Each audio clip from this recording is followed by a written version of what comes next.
We are live. Thank you. Good evening, everyone. Welcome to the 8th Town Hall in the restructuring of Zettai Private Limited and the WazirX platform.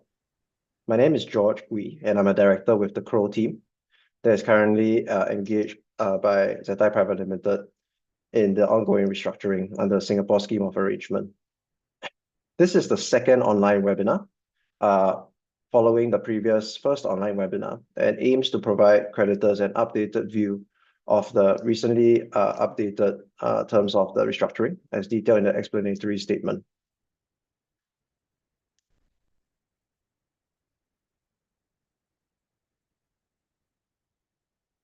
We'll start off with an executive summary. Broadly, this presentation will be very similar to the previous online webinar, so I will go through quickly. Creditors will receive a copy of this set of slides to go through in detail subsequently. Firstly, what is a scheme of arrangement? Basically, a scheme of arrangement that Zettai is being restructured under is a legal process that allows the company to restructure its debts and obligations with the approval of its creditors and the court. The scheme document sets out the legal terms of the proposed scheme of arrangement, which will become legally binding on scheme creditors if approved by creditors at the required voting thresholds and if the scheme is sanctioned by the court. I urge you and all other creditors of Zettai Private Limited to read the terms of the scheme of arrangement dated 12 March in detail because this is the binding legal document that will govern the scheme.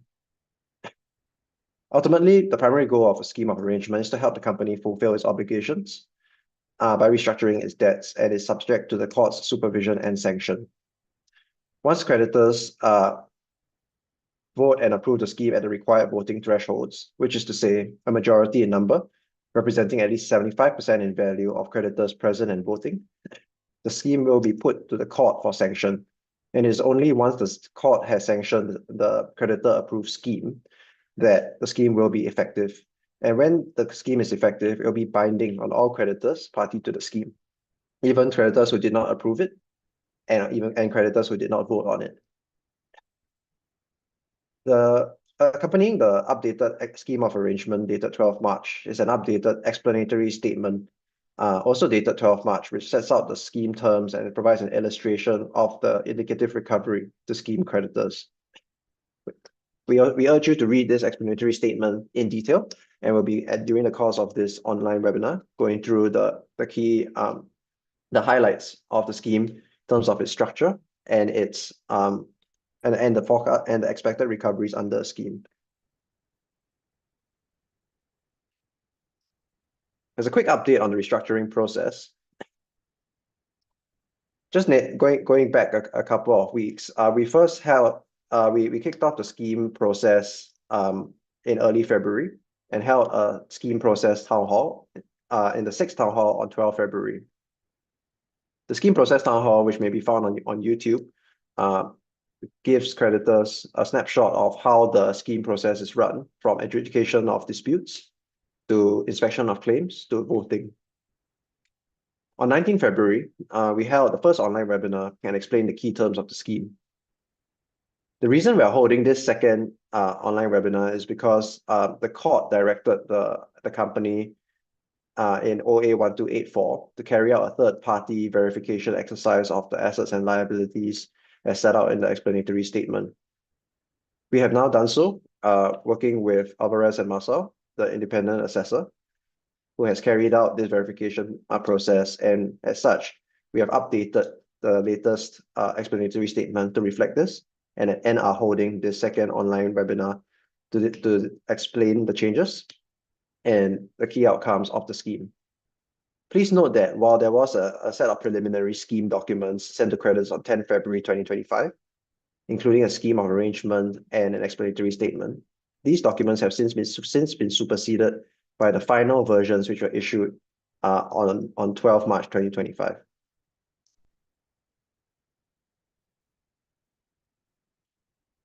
Following the first online webinar, we entered the claim review and dispute process, which is now substantially complete for most creditors, and for specific creditors who encountered issues during this process, will close on 18 March 2025, 5 p.m. Singapore time.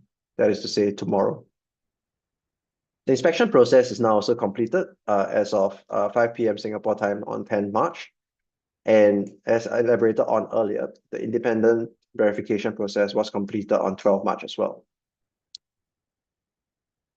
Following this independent verification, a cover letter setting out the updates to the scheme and explanatory statement was circulated to creditors together with the updated and final scheme documents, together with the results of the independent verification report. We urge creditors to review this independent verification report and to read in detail all the final scheme documents dated 12 March 2025. Following this second online webinar, the next step will be to commence voting on the proposed scheme, which is planned for the period 19 March 2025, this coming Wednesday, to 28 March 2025. This will give creditors 7 business days to cast their votes for or against the scheme on the Accrual Issuer Services platform, which was similarly used for the prior disputes and inspection processes. Once, if we get sufficient creditor support to pass the voting thresholds, the scheme will then be put to the Singapore court for sanction. And once the Singapore court has sanctioned it and the company has filed the court order with the relevant regulatory authority, the scheme will be effective. We are doing everything we can to pass an effective scheme, and through this aim to reopen distributions to creditors in April or May 2025, which is subject to court timelines as to the sanction hearing. Just a quick refresher on the objectives and the design of the scheme, which was previously put to creditors in the explanatory statement, the scheme, and the first online webinar. Ultimately, this scheme aims to provide liquidity and faster recoveries to scheme creditors by rebalancing and distributing the net liquid platform assets in tokens, which is expected in April or May 2025, subject to an effective scheme. This scheme also aims to provide potentially higher recoveries with profit sharing arrangements from the reactivation of the WazirX platform and the formation of a new business or decentralized exchange. Over the course of 3 years, profits will be shared, and the company will actively pursue the recovery of illiquid platform assets, which comprise both illiquid wallet assets that are presently beyond the control of the company, and stolen assets, which were hacked on 18 July 2024. If the scheme is effective after the first distribution, which is expected to be in April or May 2025, scheme creditors will receive a pro rata share of recovery tokens or RTs, proportional to their percentage share of approved claims. It is through this recovery tokens mechanism that the company will aim to, via a repurchase mechanism, use the RTs to distribute subsequent recoveries to creditors from shared profits and recovered illiquid platform assets. Ultimately, it is in the company's and its advisors' opinion that this scheme of arrangement as proposed is the best outcome, most aligned with creditor interests, and we urge all creditors to vote in favor of the proposed scheme. We need your support to make this scheme a reality and push forward with the restructuring of Zettai Private Limited and the WazirX platform, so that the platform can recover and reopen its trading and operations. At a high level, set out on screen is a comparison of the recoveries to creditors estimated under the scheme and a liquidation, which is the alternative if a scheme is not passed. Just reading from the top down and on the right hand of the screen, we expect the scheme to cost significantly less than liquidation, owing to the extremely large creditor base of Zettai Private Limited, the complexity associated with adjudicating and KYCing creditors in line with liquidator statutory duties, and ultimately the complexity involved with its portfolio of assets, both in terms of realization and subsequent distribution. We expect the scheme to cost up to the segregated cost reserves of $30 million compared to liquidation costs of well over $100 million.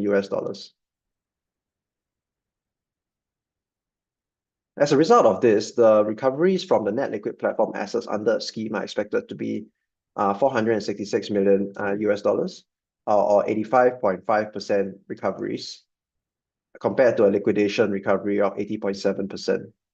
A key difference between a scheme and a liquidation would be in terms of timing, as under a scheme, we expect the distributions for the first distribution from net liquid platform assets to be sometime in April or May. In any case, it will be significantly faster than the first dividend possible under liquidation, owing to the need for the ongoing ownership dispute with Binance to be resolved before liquidation can commence, combined with the statutory timelines associated with commencing a liquidation and actually getting to the point where the liquidator can issue a dividend. Ultimately, we expect the liquidation dividend to take at least 2 years, compared to in a few months, compared to a few months in a restructuring. In a liquidation, the not just platform liabilities of the WazirX platform will be considered, but also all liabilities associated with Zettai Private Limited, including trade creditors. And when all is said and done, right at the bottom of the screen, we expect approximately 100% recovery in USD terms versus the balance of claims in a scheme, compared to 80.7% in a liquidation. Long story short, the scheme is the fastest way for creditors to gain access to distributions, and also provides for the greatest recovery to scheme creditors compared to the alternative, which is a liquidation. And ultimately, we don't believe that a liquidation is in creditors' best interest, and urge all creditors to support the scheme. I'll go through quickly the scheme process timeline, because we have gone through this several times before. You can read this at your own leisure once we have circulated the slides. What you see on the screen is it details the preparation, notice period, guidance phase, and the claim review and dispute period. The main difference actually is in compared to what was shared before, is in the period for scheme creditors to submit any disputes or additional claims, where we have provided for 7 business days. Ultimately, the period for this dispute process was on aggregate longer than 7 business days, from 10 February to 18 March. However, this is because certain creditors had issues accessing the disputes process, and ultimately the length of time available to each individual creditor was carefully moderated to give 7 business days worth of time for them to submit their disputes and all additional claims. It is only for a very small subset of creditors for whom the dispute process is extended until 18 March, and this does not represent the time available to most creditors under the scheme. Ultimately, all creditors get their 7 business days.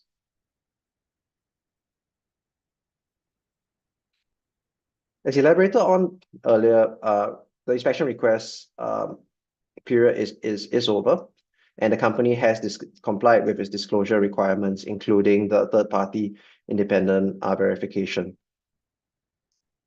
We are now here at a second online webinar on 17 March 2025, 5 p.m.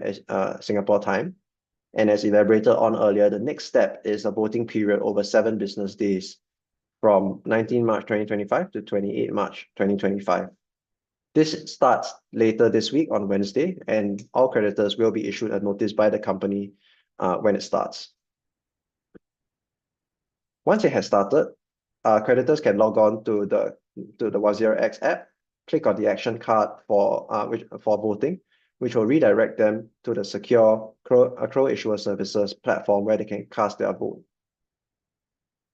Once the voting period is over, Zettai will submit the votes for verification to the independent assessor, who will then independently verify the votes and write to Zettai and the scheme manager on the verification outcome.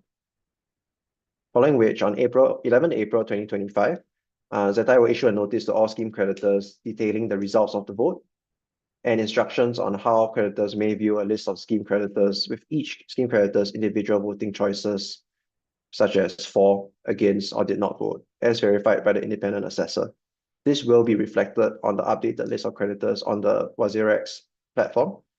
And for avoidance of doubt, this list of creditors is sanitized to protect each individual scheme creditor's privacy. So no personally identifying information will be made available to other creditors as a result of this disclosure, which is made in the interest of transparency on the vote. Scheme terms.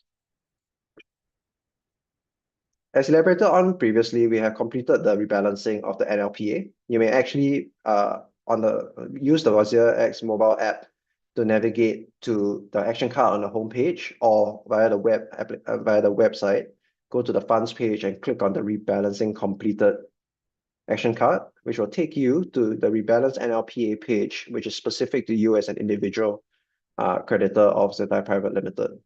This will show you your claims balance and the value that has been rebalanced for you. It will also show you the token breakdown as a result of the rebalancing, which illustrates the token balances which will be available to you in the first distribution should a scheme be successful in voting and effective following sanction by the court. Please note that there's a section below that details how crypto deposits made after 18 July 2024, 1 p.m. IST, are carved out from the scheme and are not subject to the scheme's compromise, and as such, do not contribute to the claim and will be paid back in token form in full shortly after effective scheme date.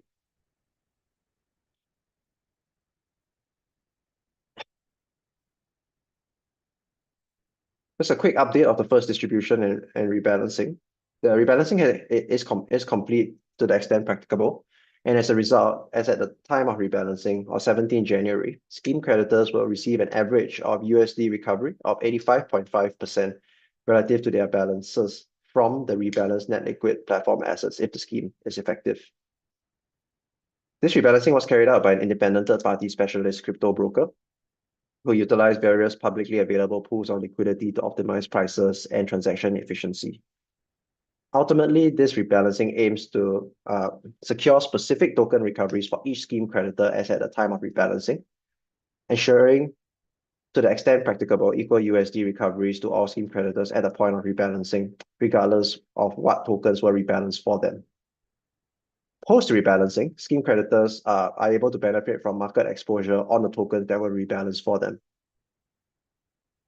If the scheme is effective, these rebalanced net liquid platform assets will be distributed to creditors within 10 business days and will be distributed the tokens allocated to them during the rebalancing.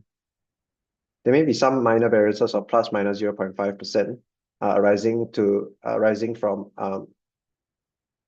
inefficiencies, which are in the rebalancing process, and volatility in the cryptocurrency markets, which can be mitigated, however, not entirely eliminated. On the right side of the screen is a list of 10 tokens for which rebalancing was not possible owing to limited liquidity in the market. And as such, USDT is being used as compensation for these unrebalanceable tokens. It's worth highlighting that these USDT compensation does not account for the vast majority of NLPA. It affects only about 3.5% of it.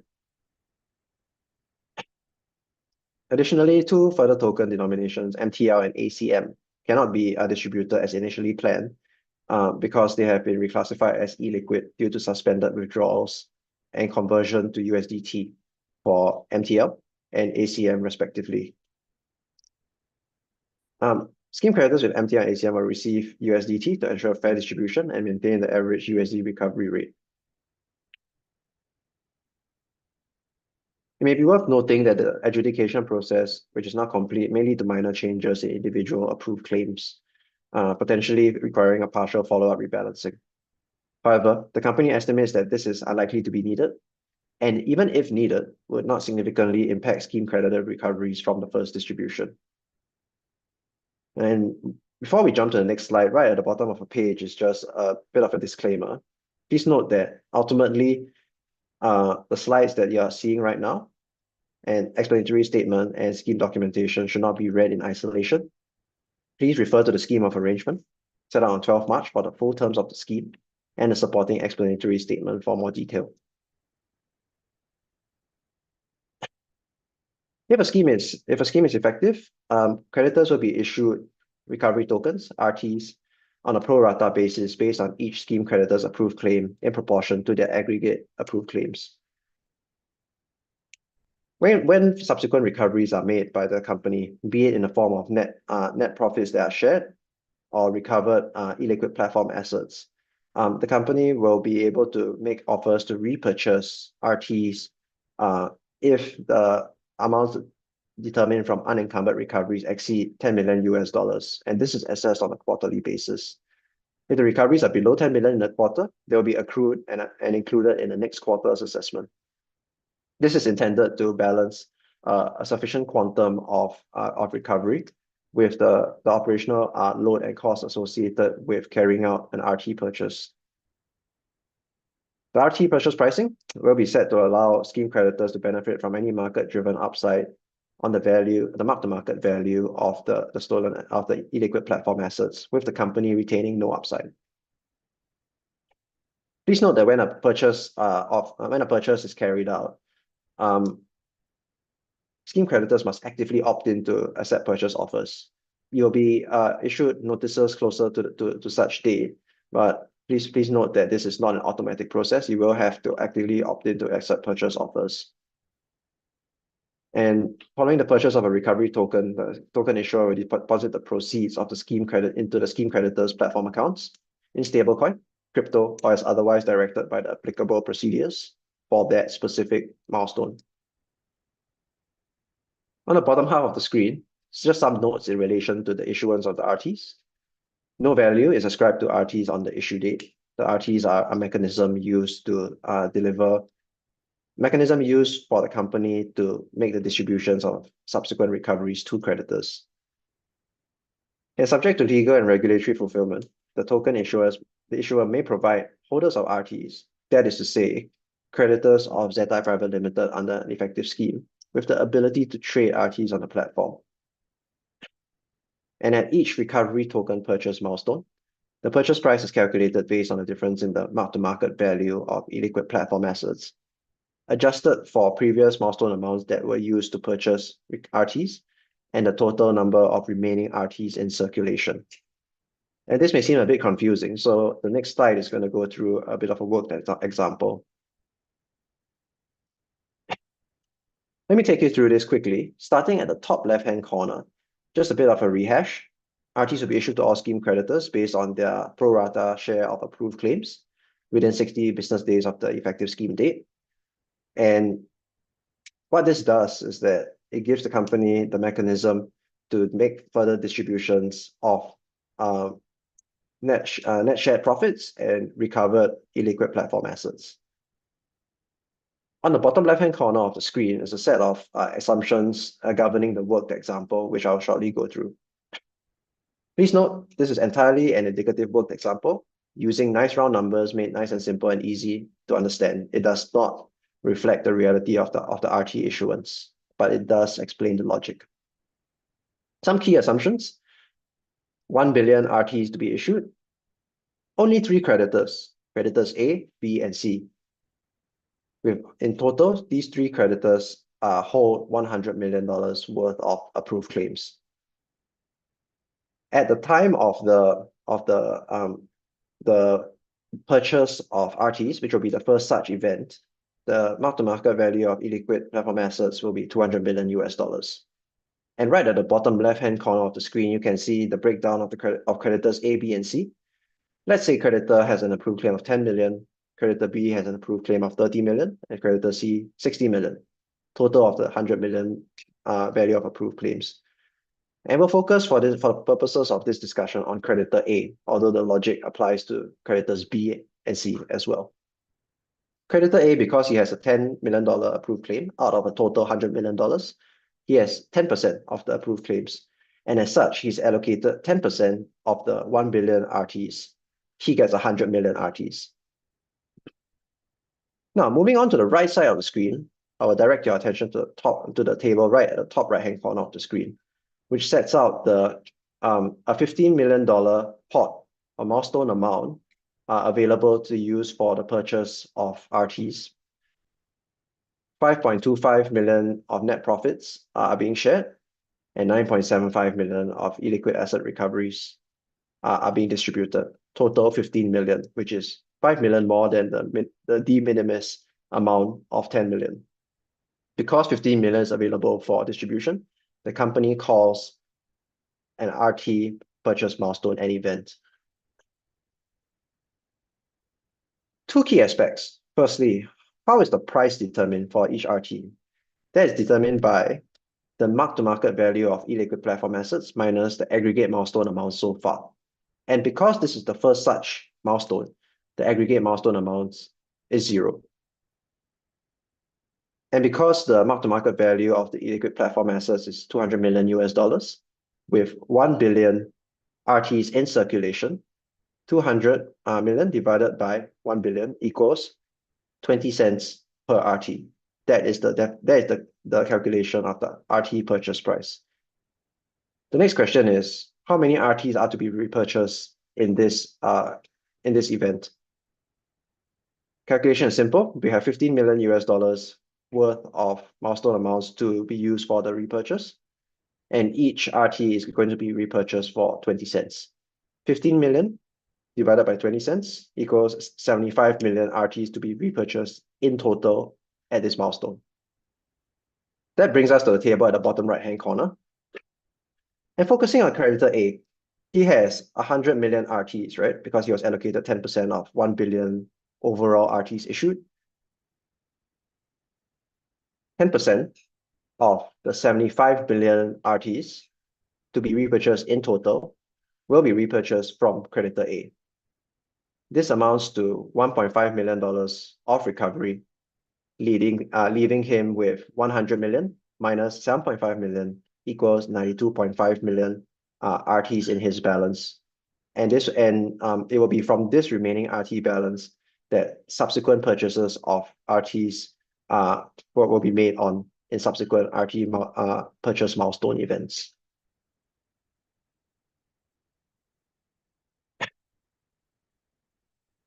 A key aspect of the scheme is the recovery of illiquid and stolen assets over the course of the scheme. There are two kinds of illiquid platform assets. On the left-hand side of the screen sets out the illiquid wallet assets worth 18.2 million US, and they comprise tokens and wallets under the control of Binance. WRX tokens that were to be airdropped by Binance but were not done, and tokens held on various third-party exchanges where withdrawals are suspended. Ultimately, recovery will be pursued in a measured and cost-sensitive manner, assessing recovery probability, timelines, and quantum to optimize the balance of costs and recovery for scheme creditors. On the right-hand side of the screen is the recovery of stolen tokens, which we have continued to the trace and trapping of and freezing our USDT balances on chain before they are passed into omnibus multi-asset blockchain addresses. And we are right now in the process of working on a comprehensive first phase report to enable legal counsel to assess recovery chances via litigation. Now, based on the first phase report and the legal advice received from counsel, we aim to pursue litigation against relevant counterparties who are either involved in or facilitated the cyber attack and subsequent dissipation of stolen assets. The stolen asset recovery strategy has been worked on in detail by Zettai, Crow's investigations arm, and we'll provide under a scheme a recovery report submitted every 3 months by the company to the scheme manager, and this will be provided to scheme creditors to aid transparency. 10 million US dollars of the 30 million cost reserve is being used to fund the recovery strategy because this is likely to be a highly involved, detailed, and extensive process that will require adequate funding in order to maximize recovery opportunities. Now, the restructuring is being carried out over the course of 3 years, which in our view represents a reasonable and realistic period of time needed to progress these efforts to recover stolen tokens and illiquid wallet assets. But ultimately, it may or may not be enough. And for that reason, the scheme sets out a mechanism for the potential extension of the scheme, which will be assessed by the board and the scheme manager, who may jointly recommend this extension. If scheme creditors vote for this scheme extension via a special resolution at a scheme creditors meeting, then the scheme may be extended to address the timeline and the progress needed to optimize recoveries of stolen tokens.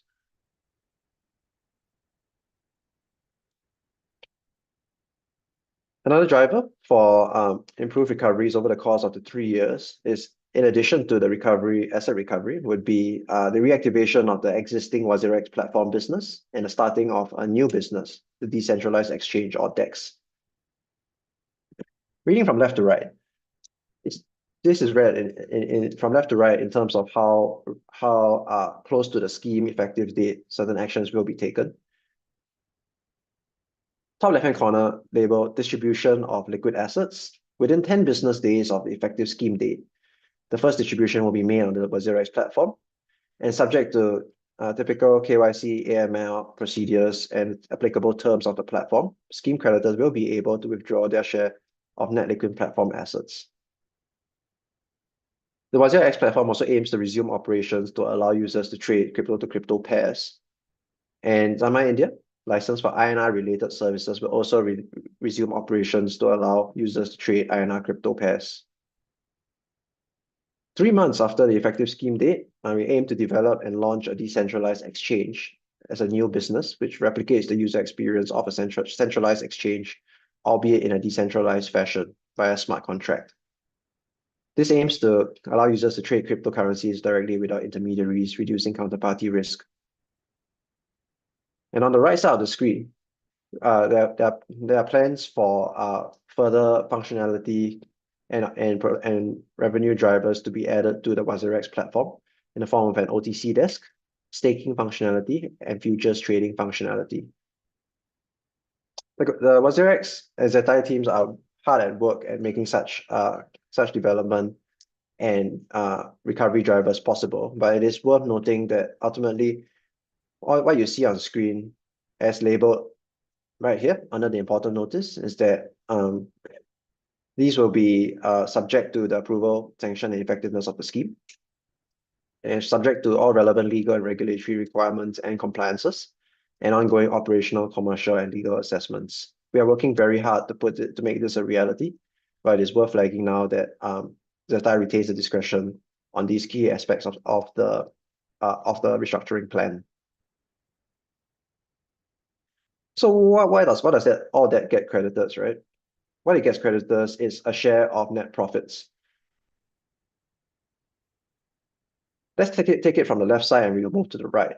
The initial surplus sharing is 100% of any determined future profits to be shared with scheme creditors until the aggregate determined amounts exceed $30 million. And this $30 million comes from the $30 million set aside to build up the cost reserve needed to progress the restructuring to a successful scheme, and to restructure the company over the course of 3 years. The company recognizes that this $30 million being earmarked could otherwise be distributed to creditors, and as such, will be sharing 100% of determined future profits with creditors until these amounts are paid back. Following which, the surplus sharing steps down to 50% of any determined future profits until RTs are purchased and removed from circulation, or 36 months following the effective scheme date, whichever is sooner. This step down in profit sharing is important because ultimately what is in the interest of creditors would be for the business to grow, expand, and improve its top line and its profits. It is important for the business to retain some measure of profits to be able to reinvest in itself and improve the expansion and growth of the business, which increases the overall profits, which is ultimately in interest of scheme creditors, even if it is at a 50% share instead of the original 100%. On the right side of the screen, that sets out some detail in respect of amendments to the sharing structure. The board and the scheme manager may propose amendments to attract external investment for business improvement. And ultimately, this aims to improve recoveries to scheme creditors. This is something that is under assessment. It is not part of the scheme right now, but the board and the scheme manager retains this flexibility to put this to creditors for discussion. And ultimately, all net shared profits will be distributed to scheme creditors through the purchase of recovery tokens on a pro rata basis. Now, I've talked a lot about the cost reserve. This cost reserve is $30 million worth of assets set aside to progress the restructuring to an ineffective scheme. And once the scheme is effective, reactivate the platform, develop a new business, and recover illiquid platform assets, all to drive improved recoveries to creditors. Without this cost reserve, there will be insufficient funding to restructure the company and implement the scheme. As such, it is a necessary aspect of the restructuring plan. The company has managed to improve the cost reserve value on a fixed set of tokens from 12 million to 30 million over a few months in the past. And as such, has secured funding for this 3-year scheme without further impacting liquid assets, which have since been rebalanced and distributed to scheme creditors. For cash flow management, the company reserves the right to reserve a proportion of net profits to maintain minimum cash balances for operational and capital expenditure requirements. And as mentioned earlier, the surplus sharing is tiered and structured to accelerate the repayment of this $30 million set aside for the cost reserve. Transparency is important. In terms of reporting, a cash report will be provided to scheme creditors every 4 months, which will detail cash position, profit sharing computation, cash reservation requirements, etc. for the first 3 months of that 4-month period. On the right-hand side of the screen is a forecast usage of the cost reserve with 12 million US dollars forecast for operational, legal, and advisory expenses associated with bringing the company to a successful and effective scheme. 3 million of legal costs, and 5 million of funding to support business recovery, and 10 million of funding to support illiquid platform asset recovery. Please note that these cost estimates are provided in the interest of transparency, and the estimated cost of each usage category is subject to change. The forecast usage of the cost reserve is not a scheme term, and the scheme manager will provide oversight of the usage of the cost reserve, and transparency will be provided to creditors on the usage of the cost reserve via the cash report. Just a point on the broker-related reserves. The company maintains a broker-related reserve amounting to approximately 23 million US dollars to provide for and satisfy any contingency event that there's a final determination against the company that one or more of the broker platform users have a proprietary right to any assets held by the company and a corresponding proprietary remedy against the company. It is in the interest of scheme creditors for Zettai to set aside this broker-related reserve because ultimately the Zanmai India entity is an important entity in the execution of this restructuring. The financial difficulties for Zanmai India could negatively impact the scheme creditors and future recoveries via shared profits, given that a proportion of Zanmai India's profits are going to be shared with scheme creditors to purchase recovery tokens. Any financial issues for Zanmai India would compromise this ability. To be clear, this reserve is being held in contingency to address situations pertaining to the brokers. It will not be used to pay for operational costs, which of course will be covered by the cost reserves, and it will not be used to pay broker platform users in preference to other platform users if they are determined to be scheme creditors. And upon the final determination of any broker claims, any unutilized broker-related reserves will be shared with scheme creditors via the purchase of recovery tokens. On the right-hand side of the screen is a breakdown of the broker-related reserves, which I do not intend to go into too much detail on. But ultimately, the middle three columns set out A, the broker's proportion of rebalanced net liquid platform assets. B, the difference between the broker's proportion of net liquid platform assets in tokens and their token balances as at the ascertainment date. And the last one would be any security deposit amount as directed by any court or tribunal to date.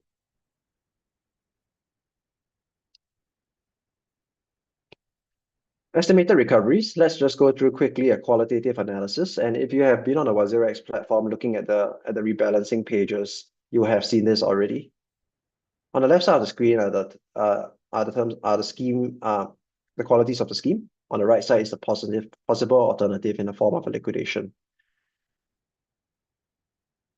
A scheme delivers faster access to a first distribution and in tokens within 10 business days of scheme being effective, expected in April or May 2025, which is materially faster than the risky, uncertain, and delayed process in a liquidation, given that a liquidation will require long statutory timelines. And even before we get into that, the resolution of a platform ownership dispute.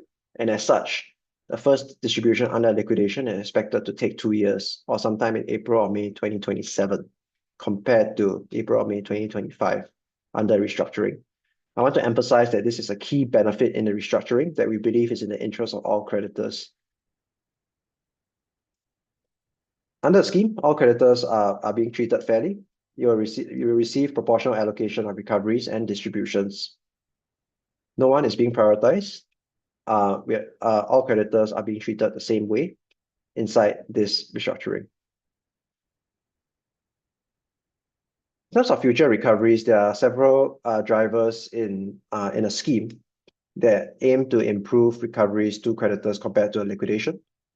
Things like future recovery opportunities for illiquid platform assets, which are more effectively run under restructuring, given that we're able to continuously and uninterruptedly run the recovery process, compared to in a liquidation where you're going to be faced with a very long delay before a liquidator can step in to actually run the process, which would likely result in a less effective asset recovery process in a liquidation that costs more. Another key aspect will be profit sharing. There's no profit sharing under liquidation, but there will be under a scheme, because in a liquidation, which is terminal, the platform is highly unlikely to be reactivated, if not practically impossible. Another key aspect of why creditors are likely to get lower recoveries in a liquidation is high liquidation costs. This is due to the very large creditor base, the complexity associated with adjudicating and KYCing such a creditor base, the complexity of dealing with a large portfolio of different kinds of liquid and illiquid assets, and ultimately going through the statutory requirements of a liquidator that lead up to the recovery, KYC, and distribution to creditors. This likely will result in significantly higher costs in a liquidation, which has to be paid out of the assets of the insolvent estate, resulting in lower recoveries for creditors. Market exposure and potential upside. As mentioned before, we have intentionally made distributions possible under restructuring in tokens because that is what creditors have asked for. Rebalancing tokens for creditors allows creditors to receive token distributions and achieve ongoing market exposure in those specific tokens. If prices go up, creditors get the benefit of that. On the flip side, if prices go down, creditors are also equally exposed, which is at the heart of the market exposure thesis. On the other hand, in liquidation, distributions are much more likely to be in fiat, which prevent participation in potential crypto market gains through market exposure. Lastly, the scheme is legally binding. If effective, Zettai will be legally obligated to deliver the terms of the scheme, which ensures transparency, trust, and accountability, as further emphasized by the scheme manager role, which will be there to oversee the implementation of the scheme and to ensure that Zettai delivers the terms of the scheme to creditors as approved by creditors. And on the bottom right-hand corner, liquidation, creditors do have much less say in a liquidation compared to in a scheme. In this scheme, you get to vote. That's why we're doing all this outreach, detailed assessments, town halls. It's all in aid of improving your understanding so you can make an informed decision whether to support or oppose the scheme. You'll get a say in whether the scheme is effective or not. And we urge you to consider carefully whether a scheme is the best option for you, which we believe it is. On the other hand, in a liquidation, creditors don't have the same amount of say in a liquidation because a liquidator will run the process without necessarily being obligated to take creditor input. Ultimately, to round off this qualitative analysis slide, a scheme is by far the superior solution in our view. It is much better aligned with creditor interests. It gets creditors the first distribution in token much more quickly than a liquidation. It allows creditors to participate in the market to gain upside from price increases. It treats all creditors fairly and paves and funds a path over the next 3 years for the WazirX platform to be reactivated, a new business to be set up, profits to be shared with creditors to improve recoveries, and to pursue aggressively illiquid platform assets to further drive improvement to recoveries to creditors. Most of this is not available in a liquidation, which we believe is the inferior option, and we strongly urge all creditors to vote in favor of the scheme.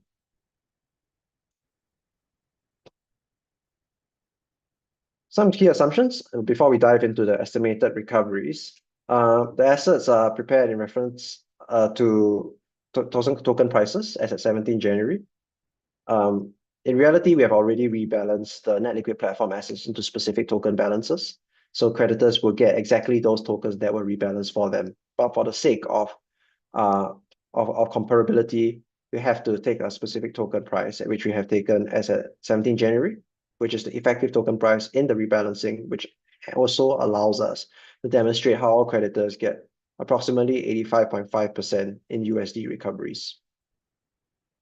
Liabilities per the scheme are valued as at 18 July 2024, the ascertainment date, and that's in a restructuring. Practically speaking, in a liquidation, total approved claims will be valued as at the date of liquidation. Professional costs will be different under a scheme and under liquidation. And some key aspects here of time value of money. A time value of money assessment has not been carried out, and the recovery analysis is performed using undiscounted cash flows.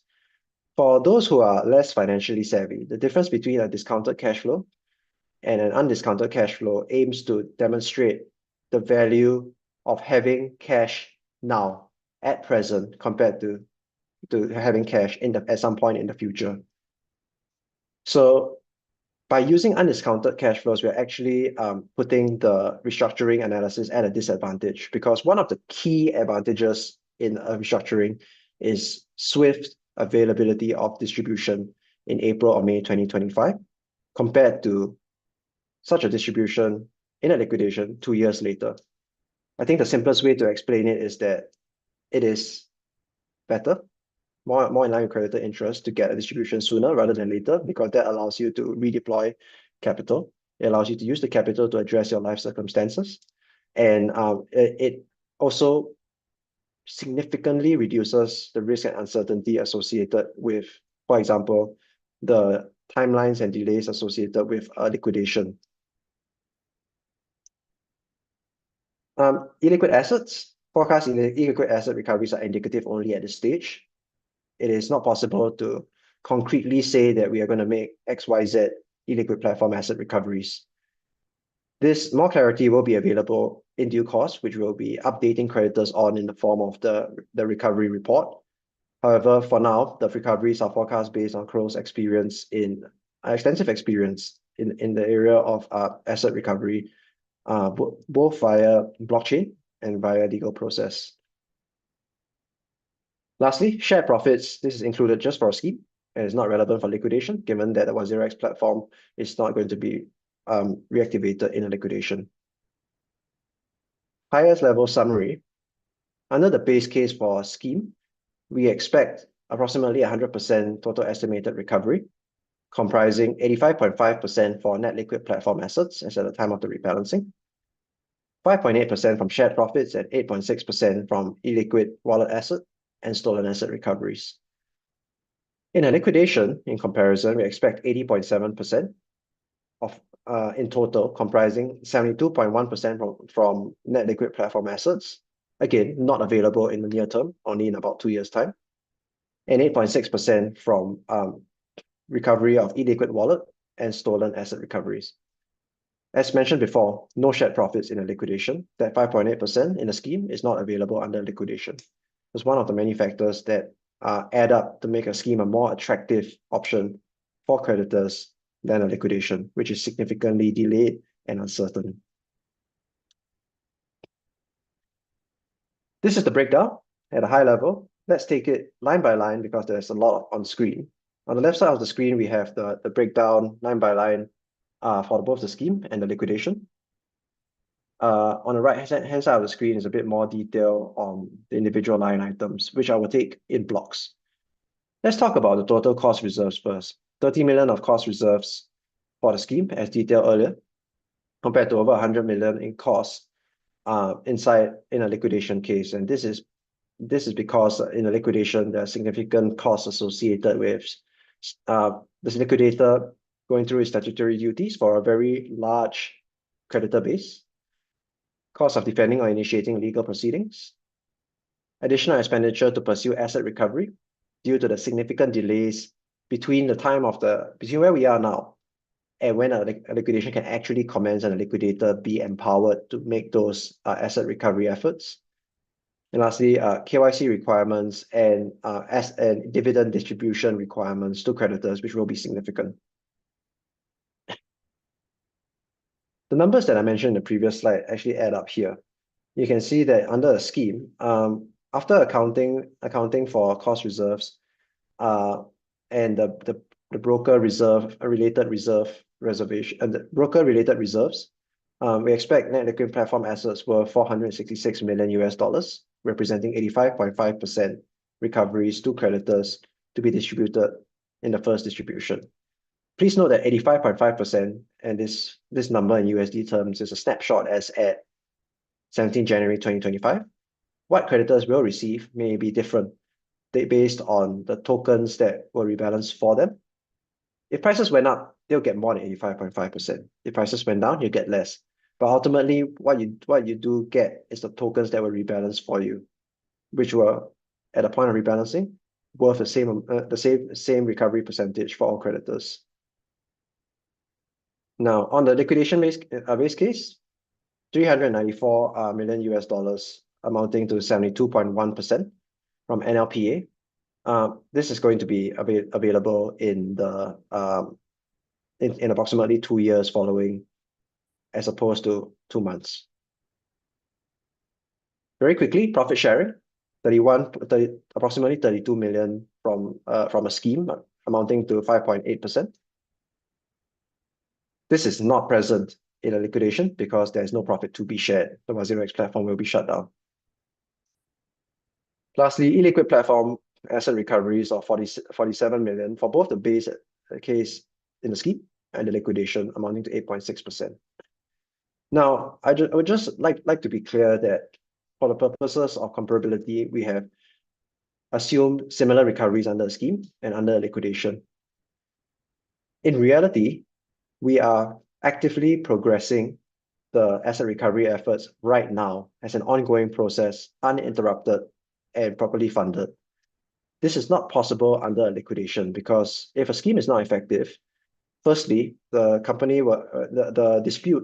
ownership dispute will have to be resolved, and then the liquidator can step in and pick up the efforts to trace and recover assets. There's likely to be a significant delay between now and then. As such, in reality, asset recovery efforts under liquidation are likely to cost significantly more and actually be less effective than in a scheme. I would also like to flag that the illiquid platform asset recoveries are conservative. They represent what we think would be a reasonable outcome now. However, as we progress the process, it will become clearer and clearer what avenues of recovery will represent what opportunities for recovery, and creditors will be updated over time in respect of this via the recovery report. Ultimately, total recoveries to scheme creditors are approximate 545 million in the scheme base case, compared to 442 million in liquidation, largely due to a combination of higher liquidation costs, lower lack of profit sharing, and this makes for a significant difference in terms of recovery percentage, as we will soon see. Now, total liabilities is 545 million, 545.3 million in a scheme, and we expect to be able to deliver 545.1 million of recoveries. This approximates 100% USD recovery to creditors under a scheme, with a key benefit of the first distribution being available in April or May 2025. Whereas in a liquidation, after accounting for additional liabilities associated with Zettai Private Limited's trade creditors, we expect 442 million of recoveries versus 547 million of liabilities, or an 80.7% percentage recovery, with the first such dividend available in 2 years' time. That, in our view, there are significant number of benefits in the case of a scheme, where there is a higher overall recovery, a faster initial distribution, ongoing efforts to improve recoveries through profit sharing, through recovery of stolen assets, high levels of transparency through the scheme manager's oversight, and the cash and recovery reports to creditors. I think ultimately we think this is very much in the interest of creditors, and we urge you to support the scheme. At this stage, we have come to the end of the presentation and the second online webinar. This second online webinar is slated for 2 hours, and we are at the 1 hour mark. I would like to just clarify that we are going to move into the Q&A discussion. If you are watching this on YouTube and you have a query that you would like answered live, please join the Zoom link that was sent to you in the notice for this meeting. And we'll be letting in creditors from the meeting room one at a time to answer your questions live. If you have no questions, don't worry about it. We'll be sending you the deck of slides subsequently, and ultimately you will be able to review it on your own time. But if you don't have a question, you do not have to join the Zoom meeting. With that said and done, I'm going to stop sharing my screen. Zettai team, why don't you let the first few creditors in so that they can ask their questions? Sure, George. We'll do it right away.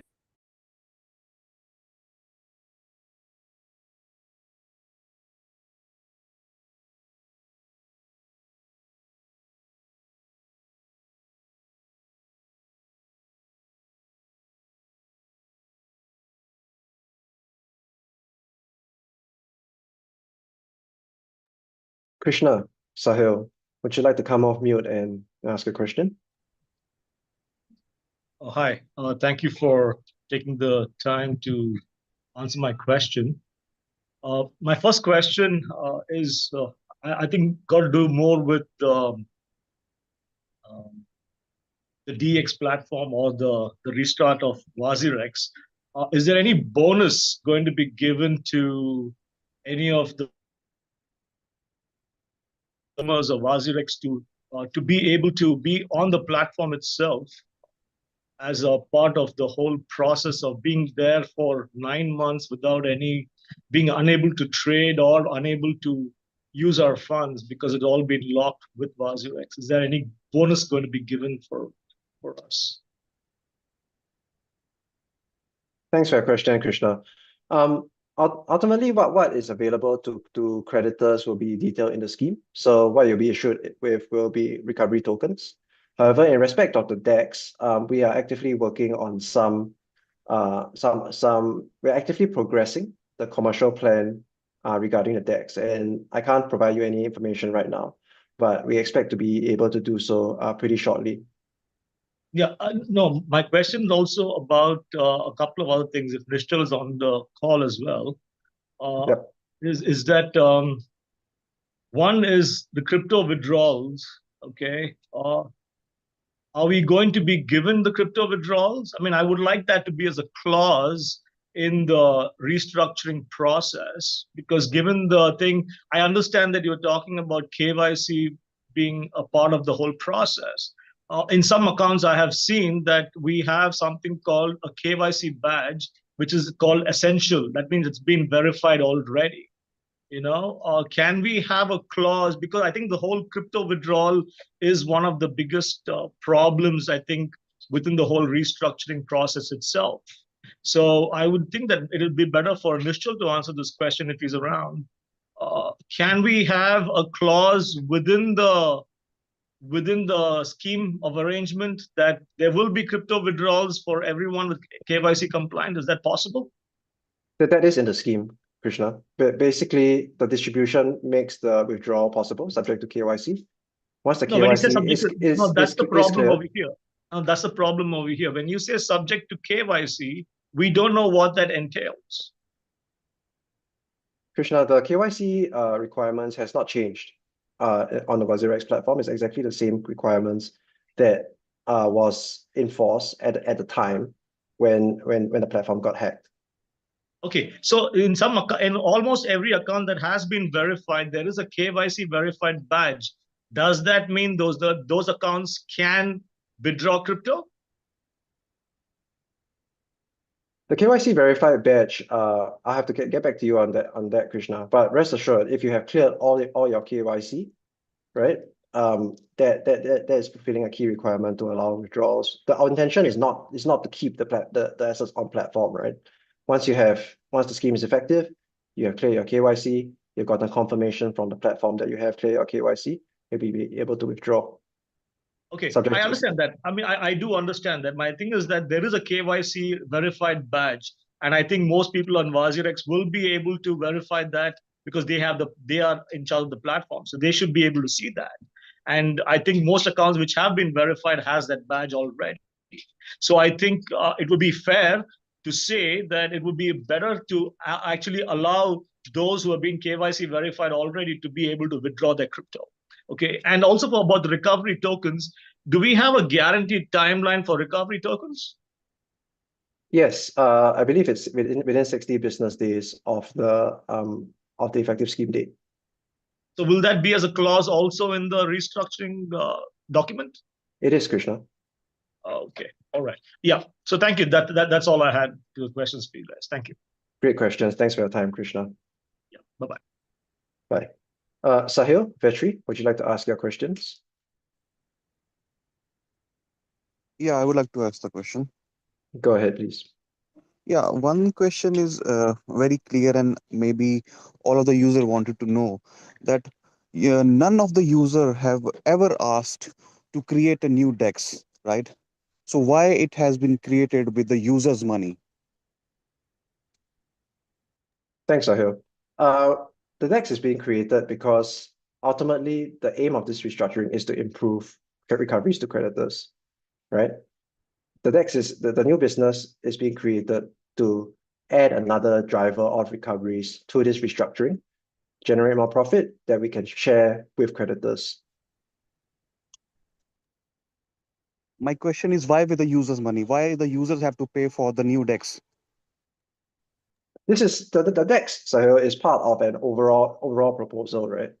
This is one of the ways that the company can think of to get the platform back off its feet, add additional functionality, charge for the additional functionality for the services provided by the platform and the DEX, and we package it up in a proposal to creditors in respect of whether they think that it's a viable option or not.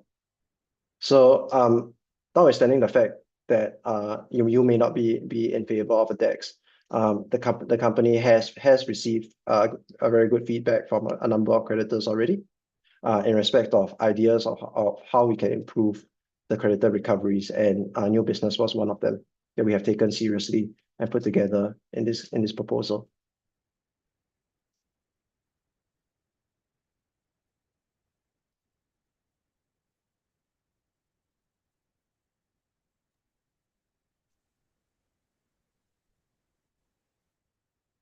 Anything else, Sahil? If not, we can move on to Vetri.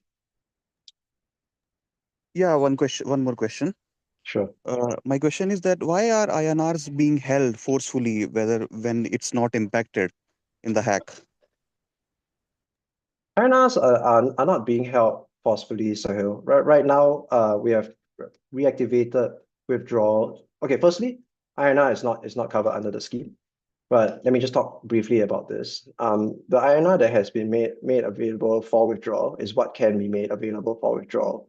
The remaining balances are subject to ongoing cases and investigations and are presently not available for withdrawal, not because we don't want to make it available, but because they're presently under investigation and dispute.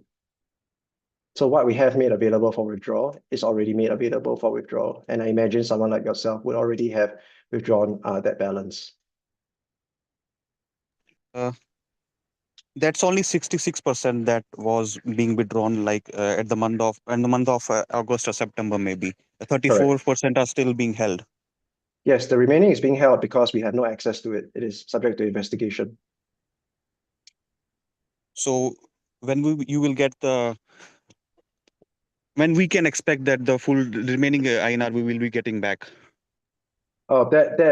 Sahil, is not just one investigation that targets all the remaining. There are multiple investigations, and they progress at different rates, right? As and when one or more of them progress to a point where we are able to make those distributions, you will be updated. But right now, I don't have an update for you, unfortunately. All right. One last question I have. I will conclude after that. So on the scheme, it's being shown that we are getting our 85% of the recovery tokens amount, right? But in reality, it's only 52 to 53%. Why there is such a difference? That's not correct, Sahil. Maybe let me just clarify. The 85% that we are talking about here is in fiat terms. The entire scheme is built on fiat terms, but that's the only way to actually keep it in a sane way for structuring and presentation. We do, however, give recoveries back to creditors in tokens because that's what creditors have asked for. So what 85% is the value of the tokens rebalanced for creditors as at the point of the rebalancing, that value in fiat terms divided by the fiat value of all claims. So what you're referring to is probably in token terms, right? Unfortunately, it's not possible to lock in specific token recoveries, and it's the same token recoveries for all creditors, owing to the significant volatility in the cryptocurrency market. So what we have done is align the rebalancing in fiat terms and ensure that all creditors get that same value at that specific point in time, regardless of what tokens have been rebalanced for them. All right. Thank you so much, George, for answering. Appreciate your time, Sahil. Thank you. Vetri? Yeah, okay. First of all, thanks for this opportunity. Okay, I have a few questions. My question is a continuation of a previous one regarding INR. Okay, say now we already have a problem from WazirX side that they are unable to give us back some INR deposit. Okay, now comes the bigger picture. Assuming the trading resumes, okay, in early May, so there will be like millions of crypto trading, crypto to crypto, INR to crypto, crypto to INR. Okay. So now that time, there will be people selling crypto. Okay. So it can be like 25 million rupees. Okay. That time, how are they going to handle users requesting withdrawal? And also, right now there's a check, only 50,000 rupees withdrawal allowed max every day. Okay, that is extremely unfair. That must be, I mean, maybe now they have a limit, but at least when trading resumes, there are two things. The 50,000 rupees limit must be increased, maybe 5 lakhs or something like that. And also, we want to know how WazirX is going to bring Indian rupees when traders, when users sell some crypto and they plan to withdraw. This question arises simply because WazirX acknowledges they have a problem in holding INR, enough INR to even small amount the previous user talked about. Sorry if it was too long to ask. No, but actually that's a great question, right? And I think it's best addressed by Nishal. Nishal is currently not available for this discussion. Can I get back to you? It's a great question. I do want to get your response on that. But ultimately, where we see most of the interest in a significant volume of the interest in respect to the crypto balances, which will be available for distribution and withdrawal, will be withdrawal of the crypto balances themselves, which we will be able to facilitate. And the company is separately working on several measures to improve the rate of INR flow within the platform once the platform is reactivated. Yeah, once it's reactivated, right? We need WazirX to remove some limits. They have now a very low limit. Users cannot withdraw. Okay, it has like a very low amount, like 50,000. For crypto trading, that is quite low. If you take some competitors, they have like 10 times or 20 times larger withdrawal limit. So I request WazirX to please pay attention to increase that limit so that users will have the liberty to withdraw in INR after they sell crypto tokens. Thanks for the feedback, Vetri. That is well noted. Yeah, and another question about white knights.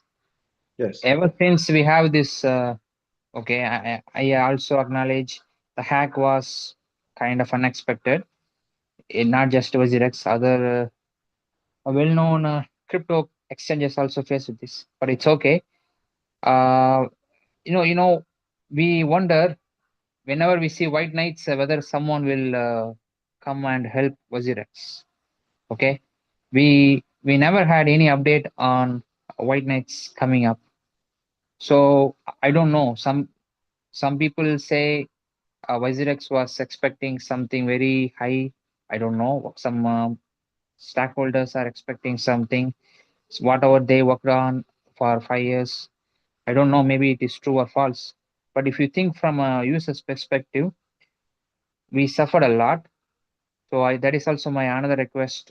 If any white knights come by, please try to integrate or maybe it will increase some like uh, how much recovery possible, right? That may go up if Absolutely, Vetri. I totally take your point. We have not the white knights that we have been speaking to. They have put several commercial proposals on the table.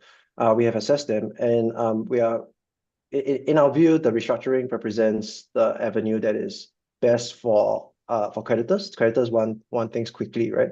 They want distributions quickly. They want out of this scenario that we're in quickly. We know that we want to give you that, and with white knights, in order to hammer out the commercial terms, is likely to take significantly longer. Now that doesn't mean that we have dropped discussions with them entirely. We will continue to engage with them on commercial terms that ultimately we are aiming to use these discussions for the benefit of creditors. They're not off the table. We continue to be interested, and we'll progress this alongside the restructuring. okay. Some people say only if WazirX is back to life. In other words, in May, trading is resumed. Only then some white knights are ready to help. Prior to that, they might not agree to something. Is it like that there will be a higher chance if platform is back to trading? Is it true? Well, Battery, the discussions with White Knights are presently under NDA and confidentiality, so I can't comment on them specifically. Okay. But from a conceptual basis, I think what you're saying makes a decent amount of sense. right? Because Yeah. right now we're in a sticky situation with a lot of uncertainty Okay. hanging Alright. over. We need creditors to help with this uncertainty, vote for the scheme, approve the scheme. Once the WazirX platform is reopened, that is a lot more stable, and this allows discussions to progress in a different way as well. Okay. I have a last question, but it is probably okay. See, WazirX claims 85 points, 80 approximately 85% refund or something. Okay. Actually, it was calculated on Jan 17th, I guess, or Jan 18th. Okay. If you step back a 1 week back instead of Jan 17 or Jan 18, if it was calculated on Jan 7th, okay, or Jan 25, it won't be 85%. Okay, it would be 75 or 77 or 80. If you do calculation now, it would be like 65%. Well, I'm just throwing a number, but something close to that. Sure, go I on. don't know, for some reason, okay, uh, the kind of rebalancing was done. Uh, I'm not trying to be harsh, okay, but if you look at the chart in any, for example, coin market cap or anywhere, okay, in Jan, from Jan 5 to Jan 25, those 20 days, the restructuring balance was hidden for maintenance, okay.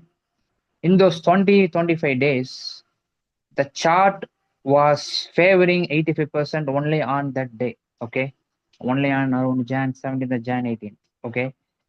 On Jan 25, it comes to light saying, okay, restructuring is done, and on average 85% okay, given back. So this is where, people who look at this chart, Jan 5 to Jan 25, those 3 weeks, or I don't know, 4 weeks, when restructuring in progress, will obviously app needed to hide it. It's okay. But if someone dives into this for some analysis in 3 to 4 weeks, like I said, if it was taken on Jan 8 or Jan 10 or Jan 20 or Jan 25 instead of Jan 17, Jan 18, it won't be 85. It would be far less than 80, maybe 75. Yeah, Okay. but So something, Vetri, yeah. that I think I get where you're coming from. At the core of it is why 17 Gen, right? And Yeah, yeah. the reality is that 17 we didn't choose 17 Gen because of a specific set of token prices. We chose 17 Gen because that was the date where it was, operationally speaking, possible to align the full rebalancing on. The rebalancing is a complex process. It has taken time to do, but what we're not doing is choosing a date based on the price, because that would not be fair. Some Okay. creditors have BTC, right? Some creditors have ETH, some creditors have SHIB. The Yeah, yeah, prices yeah. are I all up understand. and down different times, right? So Yeah, it's yeah. purely an operational point. I Eh, completely understand. Yeah, I completely understand. But you know what? No matter what token you take, okay, yeah, only around Jan 17 or Jan, those 3 days only, it favors, okay. And unfortunately, it could be a coincidence, okay. Without proof, I cannot say anything. But unfortunately for WazirX users, it was a bad day. The reason is, I wish WazirX done with restructuring 1 week before or 1 week later. We, instead of for the 85, it would have been 80 or 75. Okay, and then probably we will get more recovery funds in near future. But now it's kind of, again, I'm saying, if you look at chart says like that. If you take coin market cap website and pull Dogecoin, okay, if you look at the chart, you will come to know what I'm saying. Or if you take 15 tokens, at least 12 or 13 tokens peak around that time, Jan 17, Jan 18. Okay. So, well, anyone who looks at it will understand, but it's okay. I just wish WazirX, you know what? There are many millions of users yet to onboard. So still WazirX has an opportunity, and many users who trusted WazirX, we suffered a lot, but it's okay. Anything can happen since crypto is in still in budding stage. But I wish WazirX will do the best to help users. There are many users who suffer a lot. Again, it's we just have to hope for the best. Okay, thank you. Thank you, Vetri. Stratagem Solutions, would you like to ask a question? Yeah, hello. Hi, how are you? Yeah, hi. How are you doing? Good, thank you. And you? Yeah, I'm very good. Yeah. Yeah, I have few questions regarding to this rebalancing in NLP, which is reflecting in the app. Yep. So in that, actually, I hold rapid listing tokens. Okay. So do you also like once I heard that rapid listing tokens are not available in the app, which you have told earlier, but I'm not so sure if it is true or not. But as per given in the presently rebalancing NLPA, will all those tokens be available for trading and all those be available for withdrawals after the scheme is passed? Thanks. How may I address you, sir? Dinesh? Dinesh. All right, Yeah. all right, Dinesh. Yeah. So the intention is to intention which will be implemented under an effective scheme is to make these tokens available, distributed and having withdrawal restrictions removed. Withdrawals will be available subject to the terms of the platform and the KYC requirements of the platform. So what this means is that if the platform supports the withdrawal, it supports the blockchain, you have cleared your KYC, you'll be able to withdraw those tokens. Even for the rapid listing tokens as well, which you're talking about?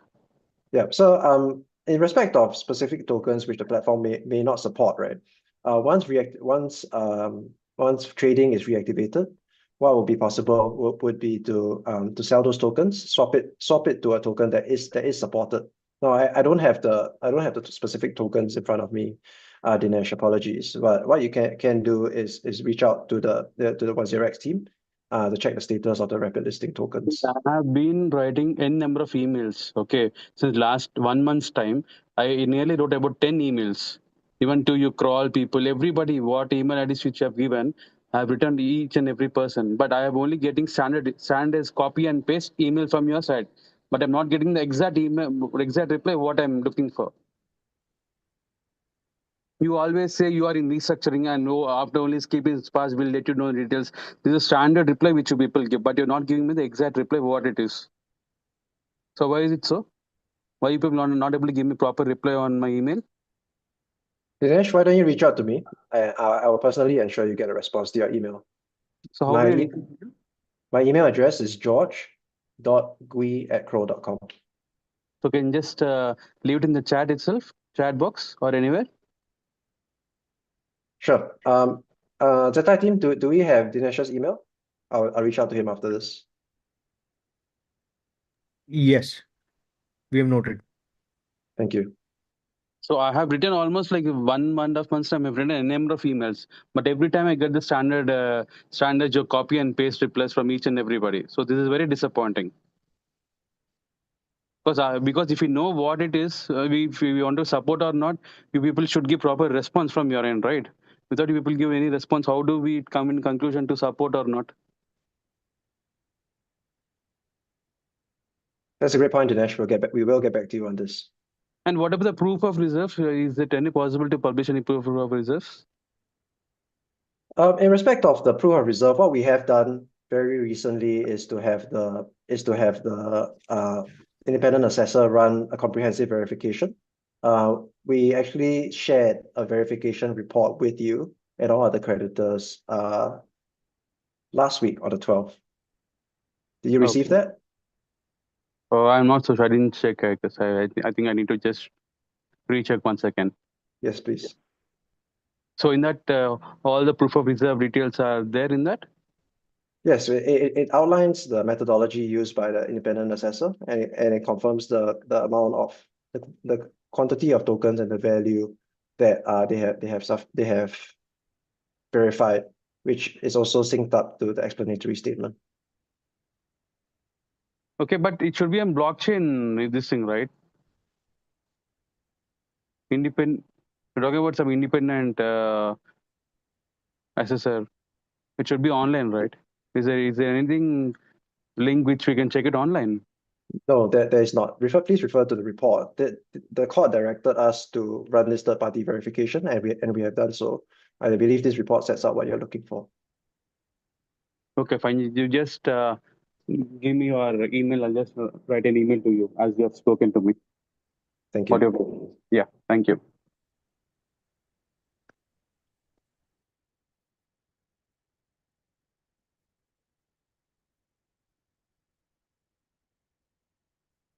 Hashim, Yeah, yeah. Hello, George. Can you hear me? I can, yes. Yeah, thank you so much for letting me in. I've been willing to get in touch with you guys for a long time. So I have this question just a few days ago. It popped in my head.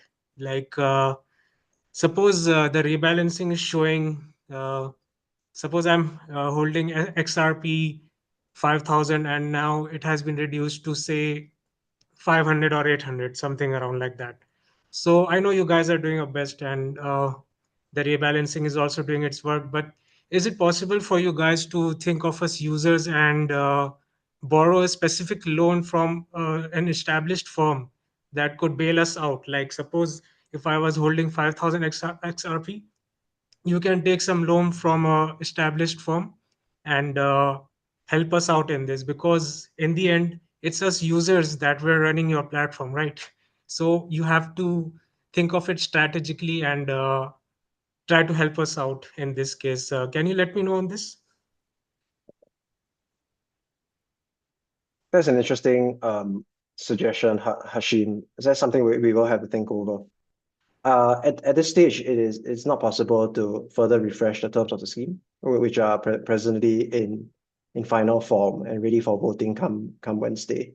But we'll consider that and take it and consider it for the future, because ultimately what we are doing in the scheme is to try to improve recoveries for creditors through the various initiatives, whether it's profit sharing, whether it's recovery of assets. Yes. All of this is aimed at improving recoveries for you, right? But Yes, I I really see appreciate that.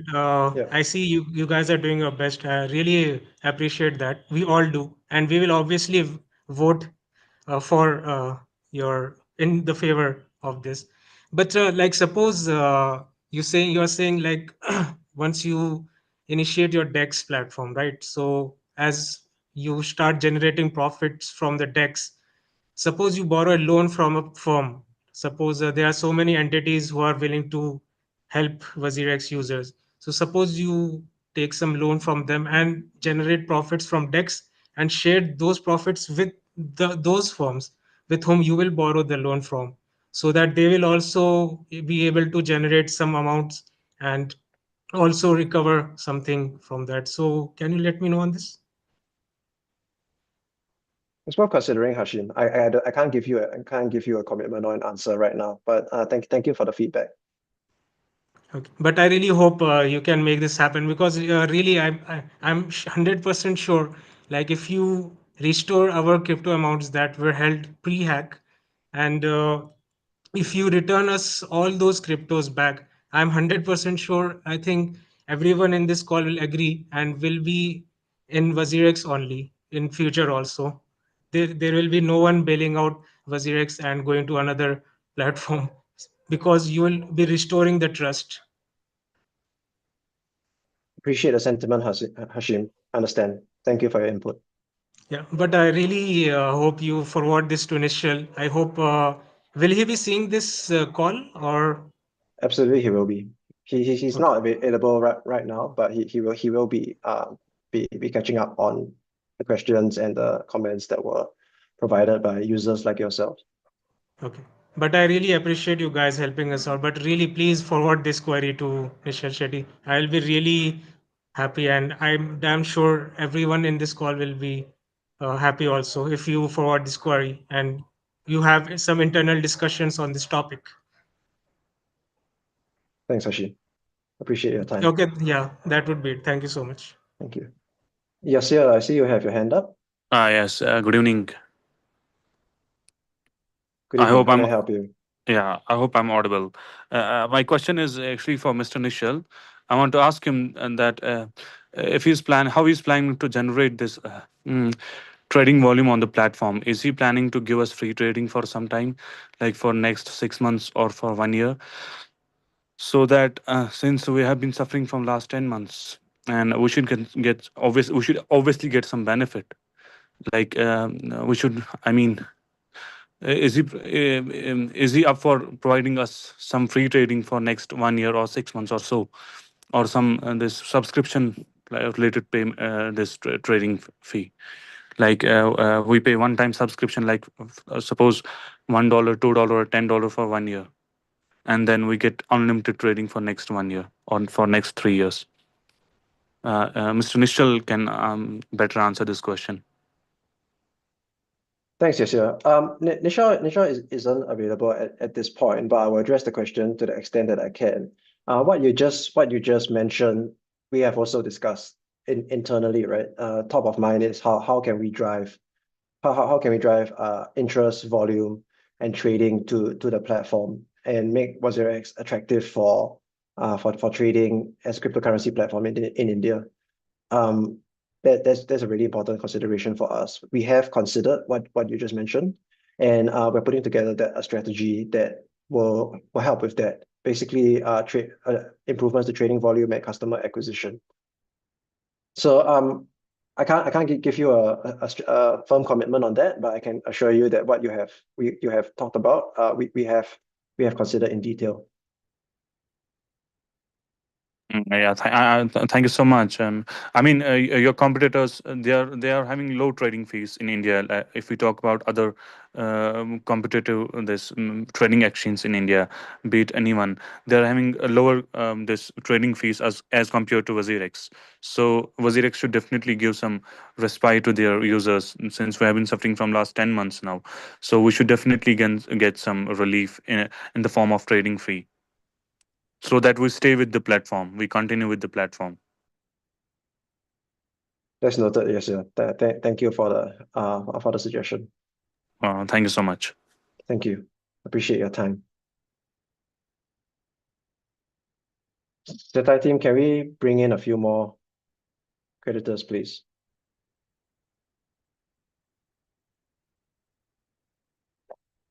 Hi, Manish. How are you? It's been a while since I last saw you on the town hall.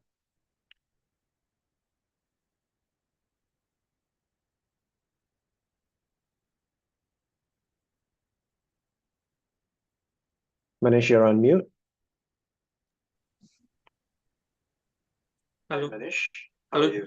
Hi, good evening, It's been George. a while Am since I I last audible saw to you on you? the town hall. You are. Can I trouble you to Hello. please Hi, exit George. the Am I YouTube? audible to you, George? You are audible, Manish, but can you please exit YouTube because it is causing a bit of an echo?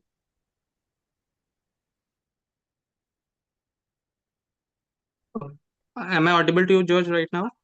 Yes. Can you hear me? Oh, sorry.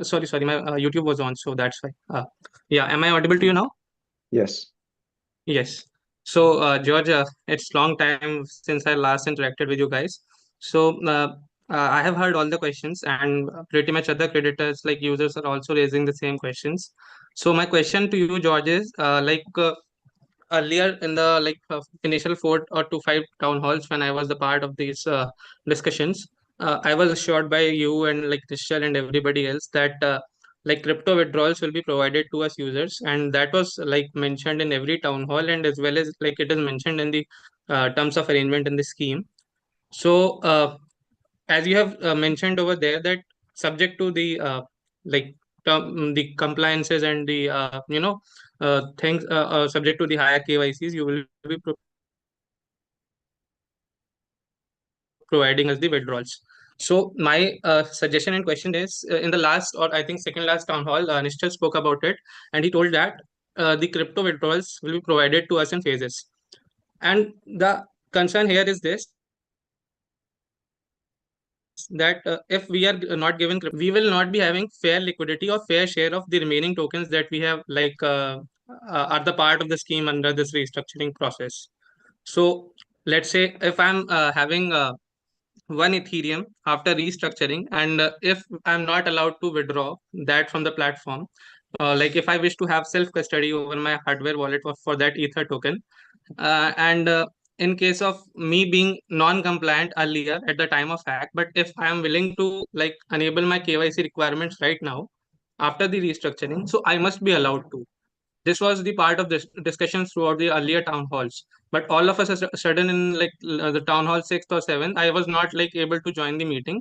I was there in the waiting room, so I was not able to discuss this with Nishal, but he told that he will be doing this like enabling the KYC norms for the other creditors sequentially, and gradually they will be allowing us the crypto withdrawals. But what I urge is, at this time, at the high time when this like platform reopens, we are supporting you, we have been there with you, and we request that we should ensure, like you guys should ensure a fair price for all of our remaining tokens, because at the time of reopening, when users will be selling their tokens on the platform, there will be low, like less liquidity, as other users also pointed out here. So since there won't be like high volumes, as most of the users would be selling, no new users, like very few users will be purchasing the tokens. And if we wish to like withdraw in terms of crypto, we must be allowed, irrespective of we were enabled, like we were having the enabled crypto withdrawals earlier or not before the hack. So if the norms of higher KYCs are required, you should take those higher KYCs right now, and we should get crypto withdrawals immediately after the platform restarts. That is my ultimate concern, and this is the concern of most of the users, because we have suffered a loss in the last 9 months, and I request you sincerely that you should consider this while reopening the exchange. So that is my concern, George, and I request you that all of you please consider this and forward this request to Nishal, and this should be given to us, because it is not only fair, but if you like disable the crypto withdrawals, we will be subject to further losses in case of loss of liquidity if we wish to sell on platform, and if we need emergency exits to our tokens, we will not be given a fair price if we like will to sell on the platform instead of like withdrawing them in our other wallets. So withdrawals are essential. So And that is my concern. I understand that. Understand that, Manish. Yeah. You make good points. We are working hard to make sure that that all the KYC processes are fully in place and capable of taking up significant volume from from creditors seeking to run this KYC. We are doing everything that we can to make sure that this goes smoothly when we get an effective scheme. Ultimately, you're right. Withdrawals will be subject to KYC, and what we are aiming to do is make sure that all these KYC processes go quickly, so that creditors can make their withdrawals quickly as well.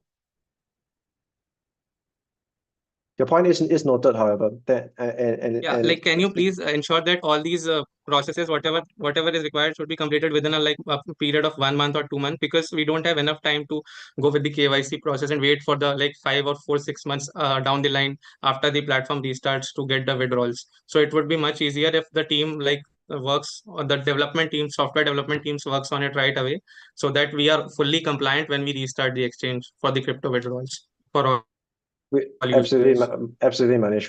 We don't expect it to be 4 or 6 It would months be much either, better. right? We are pushing for that much faster. Okay, George, I would wish that you would like take this further with Nishal and other team members, so that it should be escalated and expedited as fast as it can. And the other question and the suggestion that I have to you, like George, is like I was having difficulties in it, like joining these town halls in last 2 to 3 meetings. I was being in the waiting hall, but some questions remain unaddressed to us apart from these town halls. So in that scenario, are you like why have this question is for Team WazirX? Like, can't you have a dedicated customer support helpline for creditors like me, who genuinely wish to like talk to you and get our doubts cleared regarding the scheme process, or you could have a chatbot kind of thing, or you could develop a knowledge base where we can clarify our doubts regarding the scheme. You could create some kind of thing that could help us. Like I had a doubt, George clarified right now. So instead, if George is not available, if Nishal is not available, a chatbot or a dedicated customer support team to handle our doubts regarding the scheme or anything like that would be like a boon to us. So why are you not working on these things team WazirX. Hey Manish, I'm sorry you had to go through that. Believe me, what I want nothing more than to educate creditors on what we're proposing because we think it's a good proposal. If you have any suggestions and you have raised good points, right? We want to hear them as well. Our support team is already in place. It is constantly reaching out to, speaking with, and explaining the scheme to users. Manish, I hope you can understand that we are trying to keep the team lean. We have got a good number of support staff, but I think equally you understand that we've got a huge number of creditors, right? Extremely large. So occasionally they may be challenged. If you'd like to speak to me, email me directly at george.gui@kroll.com and I will respond to you. Okay, thank you, George. Because I have also other than this town hall, I have like mailed to the WazirX support team and the creditor committee, as well as many other teams, like 3 or 4 times, but I have never heard a reply from them. So this is the worst thing that I could happen because I was not like able to join the town hall meetings, and this time I was again. I'm grateful to you all that I was allowed to join the meeting, but earlier also I was not having an interaction with you in the last 3 town halls. Earlier I was allowed, but like last time I don't know why I was not able to join the town hall, and my mails were also not responded. So that is the very bad thing. I had some questions that should be clarified. Thank you for sharing your mail. I will definitely like write to you in case I have some further doubts. And one more question, George, I have regarding the scheme timeline is like in the table that you showed in the presentation and in the last town halls also, we have taken the table till 11th of April, right? Where you are showing us the results of the voting and everything. But what after after 11th of April, what would be your strategic steps to like taking that scheme for the court sanction and applying? We have not seen any kind of thing in that table. Can you please put some light on that, George? What would be your Yeah. next steps, and when can we expect exactly that we will be getting our first distribution on in which month tentatively? Yes, certainly. So once the scheme is voted on, and if we get the voting requirement, right, we'll be writing to the court later in April, and when we get a court hearing, it's really ultimately up to the court. So it can be fast, it can be slow, but we expect the first distribution, if the scheme is effective, to be in April or May. To a certain extent, we are pushing as fast as possible, Manish, but we can't force the court to hear our case, right? We can, however, petition them to hear it quickly. Yeah, George, please try to get that sorted by May only, because we are waiting for around a year now, and we don't want to get it stressed through June and July, because in June you also know that we have a vacation in the Singapore court. So if possible, like get this all sorted by like the legal thing sorted by April only, so that we get our distributions in May at the latest. So try to get all these things expedited, and please take my suggestions regarding the crypto withdrawals. Ensure that all those are also activated in time and at the earliest possible, so that we don't suffer many losses once the scheme is implemented. And best of luck for your work. We are there with you. We will definitely vote for the scheme in the favor. And I wish that you also take our questions and suggestions nicely, so that we also get benefited through this scheme, since we are affected for a long time. And best of luck. Yeah. Thank you so much for addressing my concerns, George. Thank you, Manish.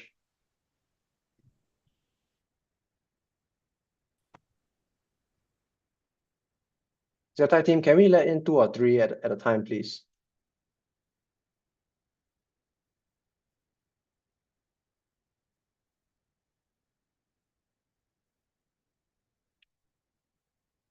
Zafar, how are you? Yeah, hi. Hi, George. How are you? I'm good. Good. Thank you. How may I help you? Yeah. So most of the question were cleared by I would appreciate Manish. I mean, he has asked lots of questions which I have doubt. So one thing one message from my end to Nischal, please forward that. Please stop wasting our money on PR agencies. Instead of that, he could work on work on KYC thing and all the things which we can can benefit the users parallelly with the restructuring process. So users can benefit on that instead of wasting money on PR agencies. So as Manish has asked, so you have mentioned that it depends on the code, but uh, can we expect this distribution, first distribution on initial of May or by end of April? May, I would be very surprised if the distribution doesn't occur by May. So far, we are actively working towards that. Okay. My intention to ask this question because we are waiting from Jan to Feb, then Feb to March, then March to April, that it would be done on this to that, and it is going on that way. So as a users of WazirX, we are suffering a lot, and we just wanted to request you to expedite it as soon as possible and do make the first distribution. And please forward my message to Nischal that stop wasting users' money on PR. And please prioritize the request made by Manish that we had suffered a lot. We are facing a lot. A big amount of loss. During this process, apart from the initial hack, the mismanagement has been done on rebalancing. It is all cleared, but please make KYC things parallelly. Along with the restructuring process. So you when first distribution can start, so users can freely move their crypto instead of selling on WazirX and would face another harassment. Hope you understand my question. And Understand my that. I do, Zafar. In respect of the PR, it's unfortunate that you view it as wasting money, but I think ultimately what we need to do is solicit sufficient support for the scheme for it to be effective. There are over 4 million creditors. Without an effective outreach campaign, it's going to be very challenging to reach these creditors. So we're doing everything that we can in order to make sure as many creditors are sufficiently informed to make an informed opinion. So your concerns are noted, however, and thank you for your input. And yes, we are working in parallel on the KYC front, because what we want to do is make sure this goes as smoothly and quickly as possible once we have an effective restructuring.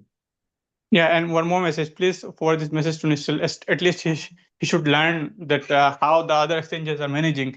The small exchanges in India, how they are managing, and apart from that, small exchanges, all the other big exchanges, how they manage when the fund is stolen or any hack has happened to the exchanges. How the users take the, how the exchange take the responsibility and don't blame on the, uh, don't make all the burden to the users. So please forward my message to him that he should learn at least. I don't know. I don't know in which world he is living and in which year.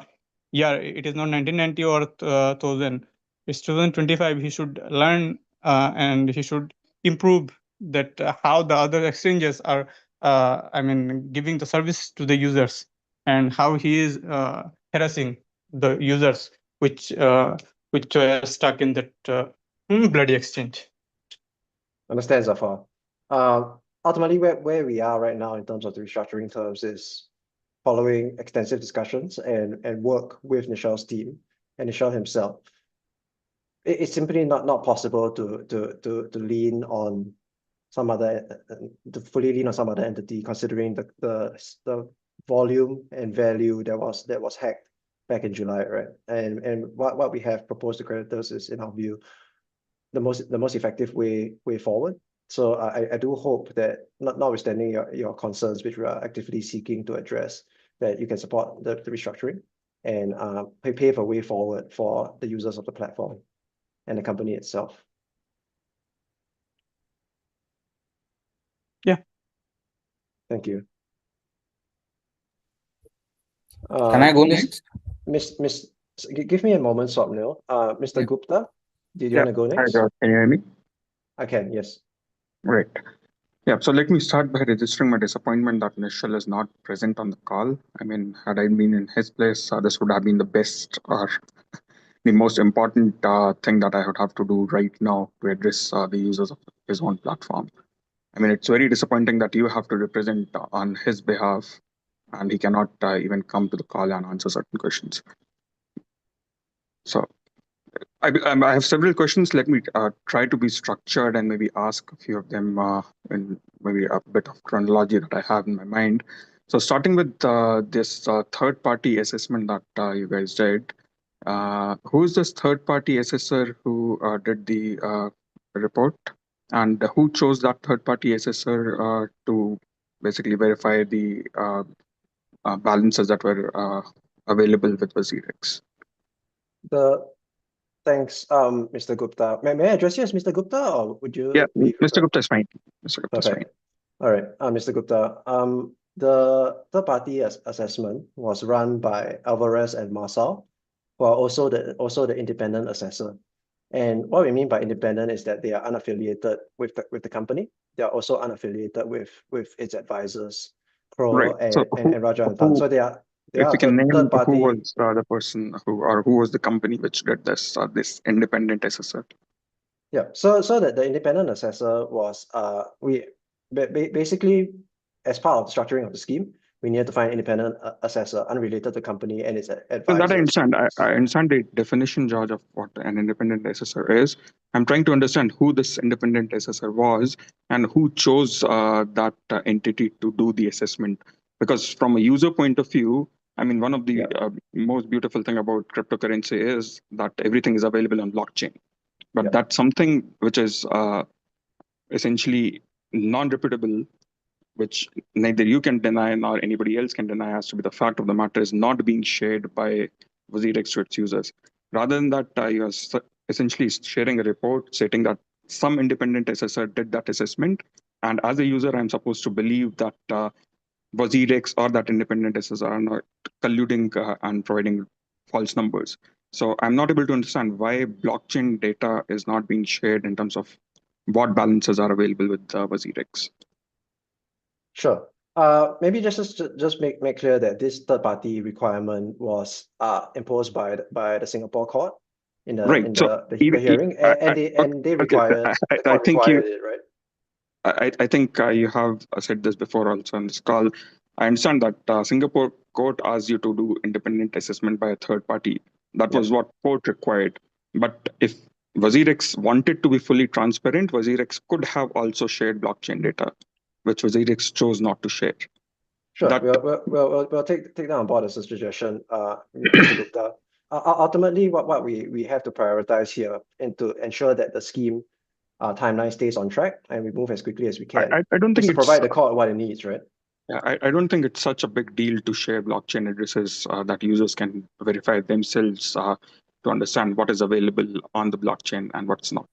Yeah, I think Moving one on, given one of the key things that complicates it, Mr. Gupta, is that a large volume of the tokens are actually held in separate exchange accounts, which because of the structure of the exchange wallets, it's not possible to nail down specifically what tokens are in what accounts, which is where the independent assessor comes in. They have run a detailed line by line, exchange by exchange, wallet by wallet with the custodians. I understand the situation, George, I understand the situation, George, but I don't think it's such a big problem that a big company like Kroll cannot manage and provide to the victims of WazirX. I mean, I'm sure you can find out creative ways to be able to provide verifiable information rather than just stating that there is some independent assessor that assess the situation and I just need to simply believe that unknown independent assessor. Sure. Let me Moving on, see, I think see I what, have what I several can questions. do. I'll move on a bit fast because I think we have limited time available on the call now. So for the sake of transparency, again, I'm not sure why WazirX has not shared at what rates the tokens were exchanged for rebalancing. Because I understand that this whole process, when a few people were able to look at the blockchain addresses and identify that funds are being moved, this whole process was started somewhere, if I'm not wrong, in October, when WazirX started rebalancing exercise. And it took from October, November, December, January, almost 3.5 months to do this rebalancing as per what WazirX is claiming. But it was never shared which token was basically exchanged for USD or whatever exchange that you did, because I don't know what exactly happened in terms of rebalancing.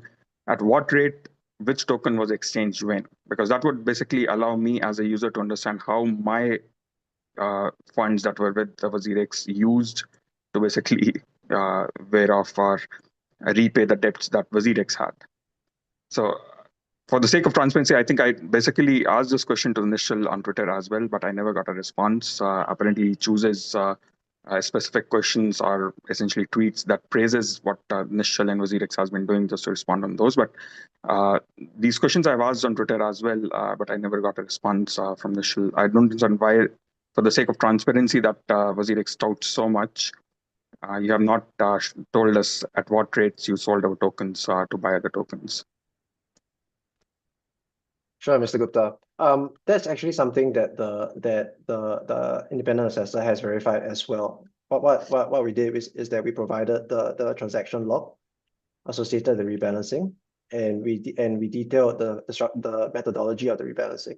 And on that basis, they have verified that the prices that are set out in the explanatory statement as a 17 January. For all I know, George, this independent assessor could be a friend of Nishal.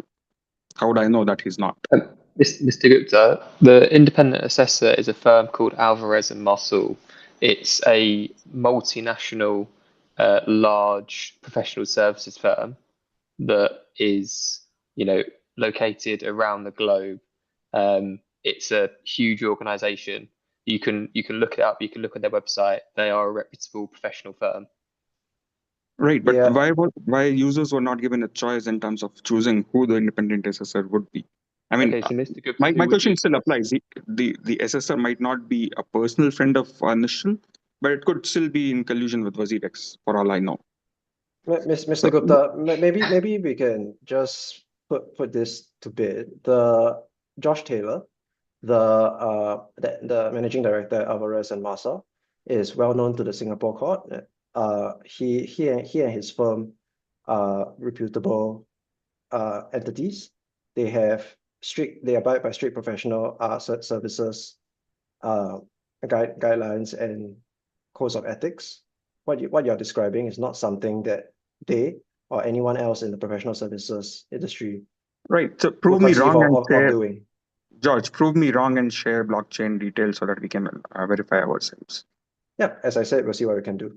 Yeah, and I wanted to understand what actions or legal actions WazirX has taken so far against Liminal. Because if I remember correctly, the first report of the whole incident that WazirX issued blamed Liminal, if not fully, at least partly, for the whole ordeal. So what legal actions has WazirX taken so far against Liminal so that at least something can be recovered through Liminal? Because so far what I understand in the last 9 months, WazirX itself is not ready to contribute to the recovery in its own capacity, but it could have at least sued Liminal, if I understand correctly, to at least get some liability addressed through Liminal. So what actions have been taken against Liminal, if you can share that? That's a good question, Mr. Gupta, and unfortunately I'm going to have to disappoint you. I can't give you the information now. What we are doing right now is working up a comprehensive recovery strategy, and disclosing any part of that recovery strategy risk presents a very high risk of tip-off. And as I am sure you understand what tipping the targets of our recovery strategy off can do, right? I can neither confirm nor deny that we're pursuing Liminal, and when we're in a better position to initiate that strategy, creditors will be apprised. I see. Okay, so looking at the exact numbers, George, I think the last thing that I wanted to say was about the numbers, specifically, I think on the slide 25 or 26, where you're comparing the scheme with a liquidation situation.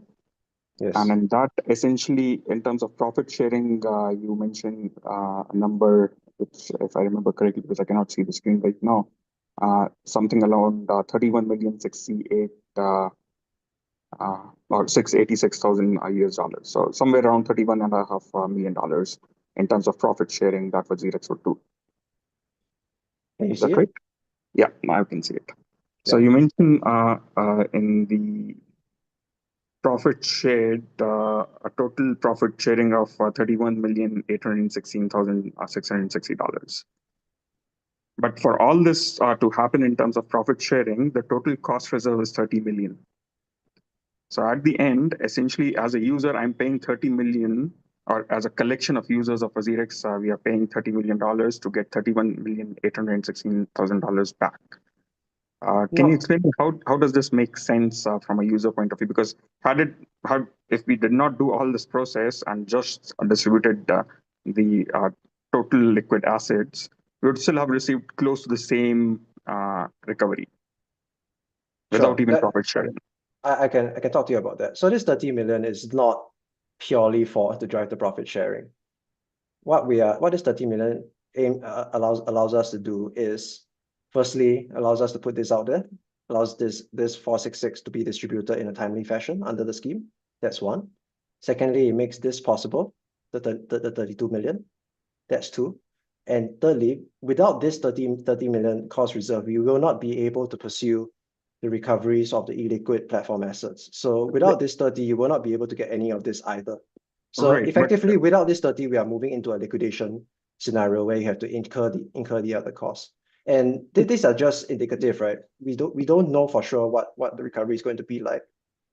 It could well be higher than this. It could be lower, but we will not be able to know unless we are able to set aside the funds to fund the restructuring. No, I understand that completely, but I'm discounting the recovery in total because there is no guarantee even after spending these $10 million set aside for asset recovery, we will be able to recover anything at all. There is no guarantee of that anywhere. So I'm discounting that asset recovery part altogether. The only guarantee that I have with the scheme is that WazirX, if they make profit in next 3 years, they will share $31,816,000 with the users. And for that to happen, the users will have to cough up $30 million. So essentially, you are sharing $1,816,000 in net profit with the users, which does not make sense at all in terms of the recovery that the user is getting. Mr. Gupta, I see where you're coming from, but I think it doesn't make sense because you're being overly aggressive in the discounting, right? There is something to be recovered out there, and we need to be funded to recover it. Writing this down to absolute zero is overly pessimistic in our view. In which case, that has been, if you look at the history, that has been the case with most of the situations like this. The hack will not result in recovery. At least it hasn't been in most of the cases. You may recover like 5% of the assets that were hacked, hopefully, but not more than that. Okay, Mr. Gupta, can I just add of the 30 million, right? The 30 million, there's 12 million of that is to fund the restructuring. So without spending that 12 million to fund the restructuring, we wouldn't be able to distribute back the net liquid platform assets at 466 million. And the likely alternative, if we weren't able to do that, would therefore be the liquidation. So you'd be receiving a lower distribution for the first distribution, and you'd be waiting 2 years to do that. Right. Then you've got the operational costs of 5 million, which are set aside, and it's a reserve to fund and to ensure the platform has enough liquidity for the 3-year scheme period. If that money isn't spent, it will be distributed back to scheme creditors.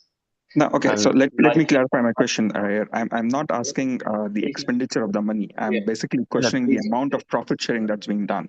Yes, I understand that. This have been a bit more, say, $60 million that WazirX would basically share in terms of profit, and not just 30 million.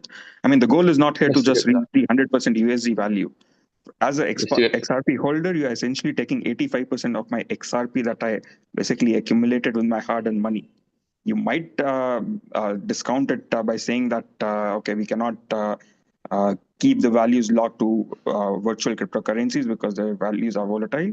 But for me, I invested my fiat to purchase something that you're taking away at an absolute tune of 85 to 86%, and telling me that, okay, I'll just give you this $31 million and a share of it to recover, just to bring me back to my 18th July numbers in terms of fiat, not even in terms of my crypto.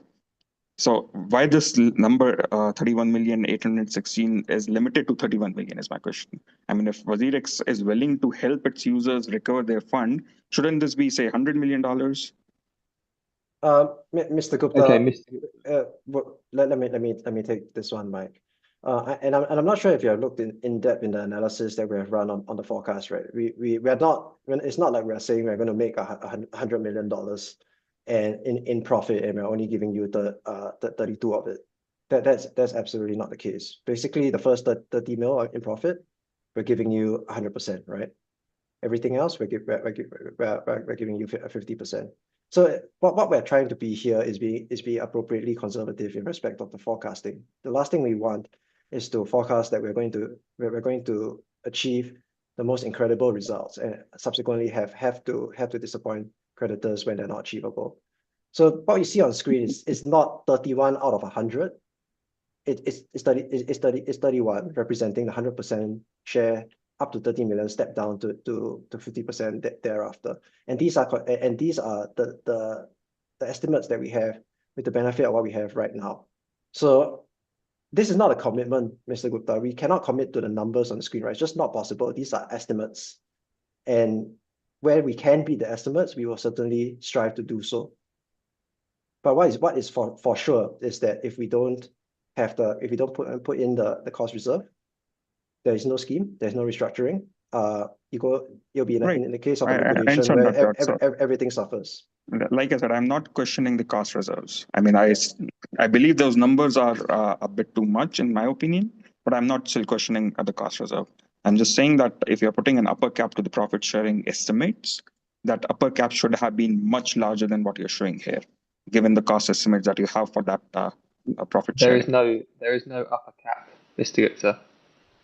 There's no cap to the profits. If the platform could generate 100 million in profits, then as per the scheme, the first 30 million would be distributed to creditors 100%, and then 50% of all future profits within the 3-year period would be distributed to creditors. Right. So I understand that. I understand that, but this time foundation of profit sharing is also something that I understand. I mean, looking at what numbers or balance sheets that WazirX has shared for its past financial years, I mean, it looks very difficult for WazirX to make even these $31 million, given the track record that we see on the balance sheets. And after the unfortunate incident that we are discussing here, it's even 31 million looks a bit difficult, at least from my point of view. But I might be wrong. That I would love to be wrong on that and see a bit more recovery, but I don't see any way that's going to happen. But okay, like George already said, this might be a very pessimistic view, but I think it's closer to reality than what you're showing on these slides. Thanks for your feedback, Mr. Gupta. I'm just conscious that we are actually over time already. Swapnil, I think let's address your questions as the last creditor. How are you? Yeah. Thanks, George. Very happy to hear questions from Mr. Gupta. I think most earlier questions were coming from a point of view that people I don't think have understood what they are signing up for on this scheme document, very, very honestly. So let me quickly summarize my understanding of the scheme and you let me know if this understanding is correct. Okay. So on the day of fact, suppose I had 1 BTC at the cost price of 40,000 USD as of July 24th.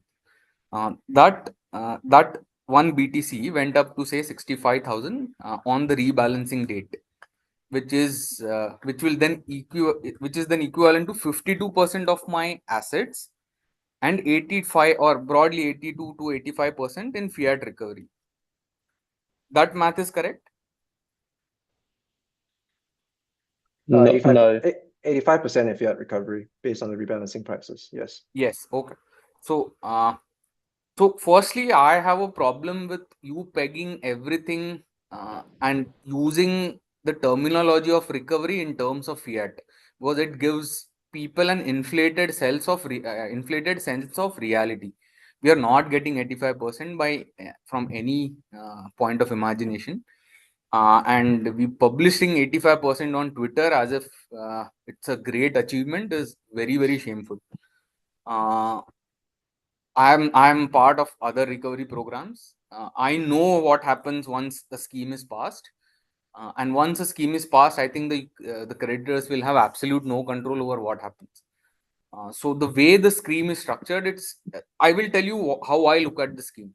The scheme is designed so that Nischil at the end of 3 years not only owns 100% of WazirX, but also owns 100% of a DEX which is created by user money.